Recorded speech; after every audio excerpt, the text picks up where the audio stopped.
मीरा जी हैं दानापुर बिहार से। इनका कहना है कि हृदय में स्थित सच्चिदानंद का अनुभव किया जा सकता है। मनुष्य अपने जीवन में इस बात को भूल क्यों जाता है? जो सबसे जरूरी चीज है उसी को मनुष्य भूलता है। क्यों भूलता है? क्योंकि ये जो छोटी छोटी चीजें हैं ना, इन पे हमारा ध्यान ज्यादा जाता है। जो छोटी छोटी चीजें हैं जिनकी हमको जरूरत नहीं है, उनको तो हम याद रखने की कोशिश करते हैं। देखो, मैंने देखा है कि कितने ही लोग हैं जो अपने रिश्तेदारों से नाता बना करके रखने में, अच्छी तरीके से रखने में कितनी मेहनत करते हैं, है ना। अब सबको मालूम है, किसी की शादी हुई और किसी को नहीं बुलाया तो लेने के देने पड़ेंगे। सबको इनविटेशन कार्ड दिए जाते हैं, है ना। कभी अपने को भी निमंत्रित किया है? उस परमानंद के मैदान में अपने को भी कभी निमंत्रित किया है?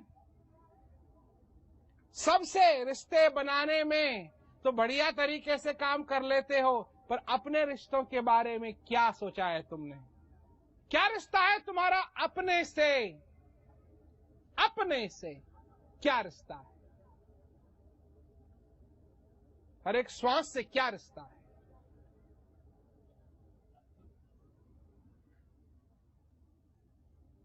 क्या रिश्ता? श्वास से रिश्ता क्या रिश्ता है तुझसे? हाँ भाई, हाँ भाई, जिस दिन ये श्वास रूपी रिश्तेदार जाने लगेगा ना, तो इतना गिड़गिड़ाओगे, इतना गिड़गिड़ाओगे, इतना गिड़गिड़ाओगे, इतना गिड़गिड़ाओगे, और वो जिनके साथ सारी जिंदगी भर रिश्ता बनाने में लगे रहे, वो सब आसपास खड़े होंगे, उनकी तरफ तुम नहीं देख पाओगे।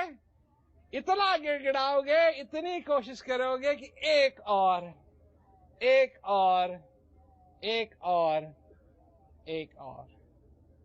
मैं नहीं कह रहा हूं कि तुम अपने रिश्तेदारों को छोड़ दो, मैं तो सिर्फ ये कह रहा हूं कि इसके साथ भी रिश्ता बना लो, इसके साथ भी रिश्ता बना लो, ताकि ये रिश्ता कभी ना टूटे और ये जीवन सफल हो जाए। जानो और पहचानो, अनुभव करो उस चीज का। तरुण बंसल जी हैं भरतपुर राजस्थान से। इनका प्रश्न है कि हृदय की आवाज को कैसे पहचाने? सुनो, सुनो। अभी हाल क्या है तुम्हारा? अभी हाल ये है कि रेडियो की वॉल्यूम जो है ना, वो बहुत ऊपर की हुई है। और रेडियो क्या है? ये रेडियो है दुनिया। इसकी वॉल्यूम इतनी ऊपर की हुई है कि हृदय जो बोल रहा है वो सुनाई नहीं दे रहा है। इसकी वॉल्यूम को थोड़ा कम करो।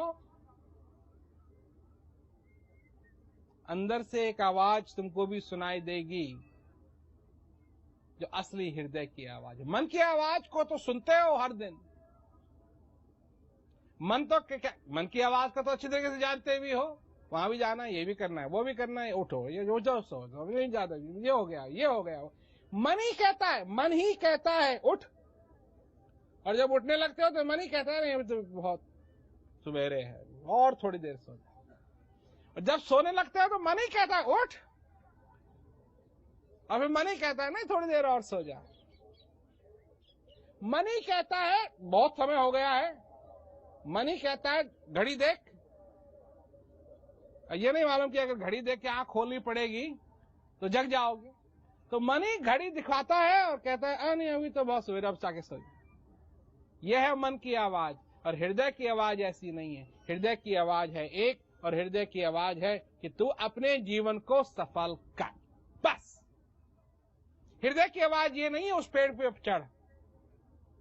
हृदय की आवाज ये नहीं होगी कि आम खा। हृदय की आवाज ये नहीं होगी वहां जा। हृदय की आवाज ये नहीं होगी ये कर, वो कर। हृदय की आवाज सिर्फ एक है कि तू अपने जीवन को सफल कर। यह आवाज बहुत जरूरी है कि तुम भी अपने जीवन में सुनो, बहुत जरूरी। कि पन्नालाल शाक्य जी हैं, लखनऊ से रिटायर्ड हैं ये। जिन लोगों को ज्ञान प्राप्त हो जाता है फिर उन्हें बार बार सत्संग में आना क्यों जरूरी है?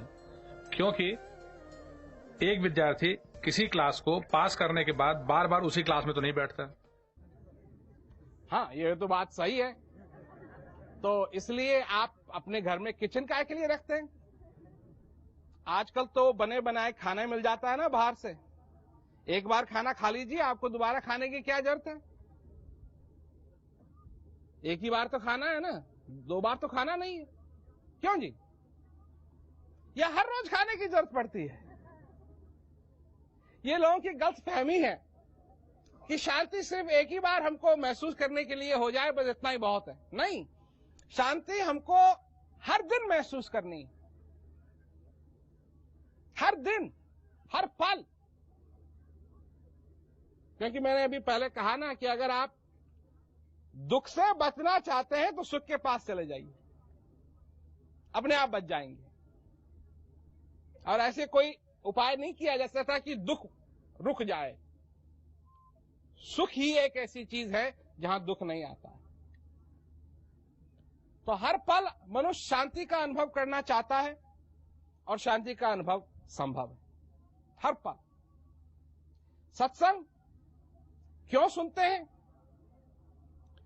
तो गुरु धोबी सिस कापड़ा साबुन सर्जनहार, सुरत सिला पे धोइए निकसे मैल अपार। एक बार अगर कुर्ते को धो लिया तो क्या दोबारा धोने की जरूरत नहीं पड़ेगी? अरे जब मैल लगेगा तो फिर धोने की जरूरत पड़ेगी। सत्संग से ये मैल धुलता है, सत्संग से ये मैल धुलता है। आपने क्लासरूम का एग्जाम्पल दिया, चलिए वहीं चलते हैं, क्लासरूम में ही चलते हैं। 1 साल एक क्लासरूम में आपने बिताना है। जब आप क्लासरूम में भर्ती होते हैं, जब वहां आते हैं तो आपकी पढ़ाई शुरू होती है।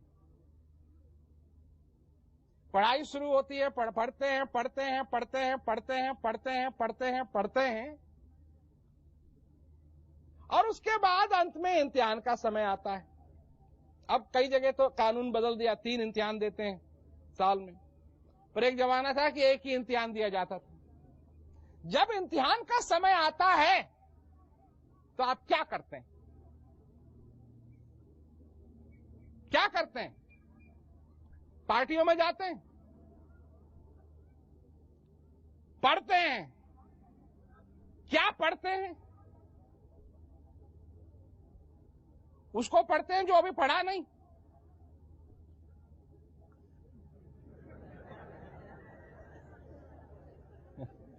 क्या पढ़ते हैं?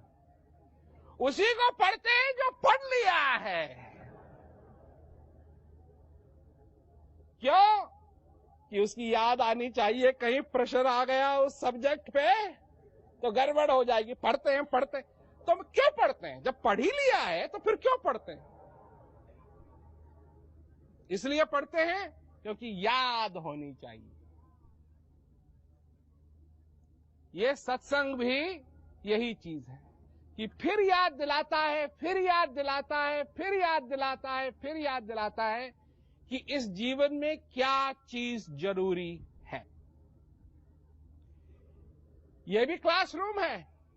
क्लासरूम का उदाहरण देना है तो फिर रखते हैं, कोई बात नहीं। यही क्लासरूम है।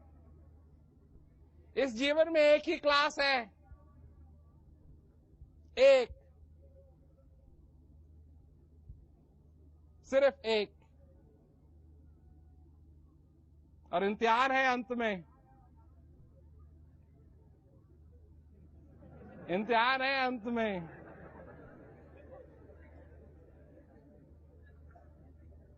कर लो तैयारी, कर लो, पढ़ लो, ताकि जब वो अंत आए तो तुम भी अपना इम्तिहान दे सको। और जब वो इम्तिहान आएगा तो या तो समझ में आएगी बात या नहीं आएगी। या तो पास हो जाओगे या फेल हो जाओगे। पास हो गए खाली हाथ आए थे, खाली हाथ जाना नहीं पड़ेगा। फेल हो गए, खाली हाथ आए थे और खाली हाथ जाना पड़ेगा। ये अंतर है। पढ़ लो। और सत्संग तो एक ऐसी चीज है कि इसका आनंद अपना अलग है। और क्यों आनंद अलग है? इसलिए आनंद अलग है क्योंकि फिर हर बार उस चीज की याद दिलाती है जिससे कि हम बच जाएं। उस चीज की याद दिलाती है, किसकी? परमानंद की। देखो, इस दुनिया के अंदर हम वो चीज भूलते हैं जो सबसे जरूरी है। जो जरूरी नहीं है वो तो याद रहती है, पर जो सबसे जरूरी है वो भूल जाते हैं। इसलिए कोई अगर याद दिलाने वाला हो तो याद दिलाता रहे और हम उसका पूरा फायदा उठाते रहे। सत्संग तो आनंद की चीज है।